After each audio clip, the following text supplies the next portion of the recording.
questi anni c'è stato un progressivo indebolimento della capacità di risposta, un progressivo indebolimento degli strumenti di protezione sociale e dei servizi sociosanitari. Non solo liste d'attesa, difficoltà ad accedere alle cure, povertà, il rapporto sull'integrazione sociosanitaria in Veneto mostra come nella nostra regione lo sbilanciamento di risorse umane e materiali, nonché la cronica carenza di personale sanitario, porti a condizioni di vulnerabilità sociale e fragilità, intese come condizione di debolezza legata allo stato di salute della persona. Abbiamo evidenziato che ci sono alcuni aspetti del contesto sociale che denotano situazioni di fragilità e di vulnerabilità anche all'interno di una regione come la nostra, che pur essendo posizionata meglio rispetto ad altre per alcuni indicatori, però si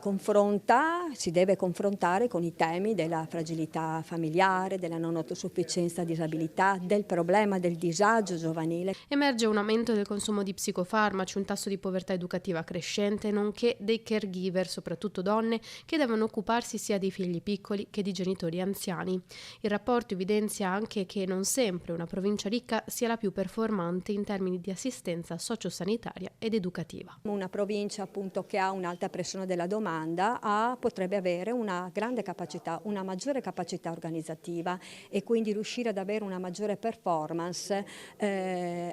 pur appunto con risorse più limitate rispetto ad altri territori. Dalla CGIL del Veneto la perplessità e la preoccupazione per gli assessorati sanità e sociale separati, da cui nasce un appello al Presidente e alla nuova Giunta. Rafforzare e salvaguardare il sistema sociosanitario pubblico, garantire prossimità vuol dire potenziare l'intera filiera dell'assistenza territoriale, intervenire per garantire ovunque l'erogazione dei livelli essenziali di assistenza e dei livelli essenziali delle prestazioni sociali, per non costringere nessuno a rinunciare alle cure